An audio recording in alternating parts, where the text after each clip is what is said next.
तुकोबारायांना सांगून जायचंय महाराज, म्हणून मला सत्यता अशी असावी. नाहीतर विचार करा, काही वर्षांपूर्वी कोरोना येऊन गेला. कोरोना असं चित्र होतं महाराज की त्यामध्ये आपली कितीतरी माणसं डोळ्यात देखत निघून गेली. ज्याला आम्ही आमचं म्हणत होतो महाराज, ते जर पॉझिटिव्ह आलं हे कळालं तर त्याच्या जवळ सुद्धा कोणी जात नव्हतं.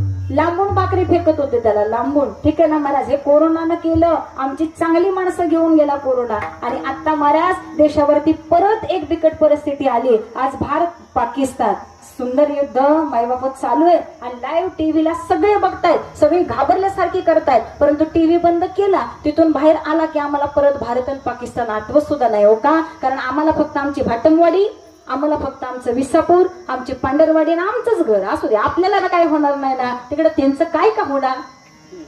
आम्ही महाराज आमचा विचार करतो, आम्ही सुरक्षित आहेत ना महाराज. आज सुट्टीवर आलेले सर्व नौजवान पटपट मेसेज आले, सगळ्याला परत बोलवलं महाराज. आज सगळ्याला जायचंय. माझा सक्का भाऊ महाराज आर्मीमध्ये, आज तोही कीर्तनामध्ये आले. माझं परम भाग्य समजते की आज तो देश सेवा करतोय आणि अशी व्यक्ती आज आमच्या घरामध्ये. परंतु महाराज आज 4 ते 5 दिवस झाले तो सुट्टीला आलाय, परंतु वरून मेसेज आले की त्यांना आज परत माईबाप 15 ते 20 हजाराची तिकीट काढून रिटर्न जावं लागणार आहे महाराज. का? परंतु हे कशा करता? फक्त आणि फक्त देशाकरता.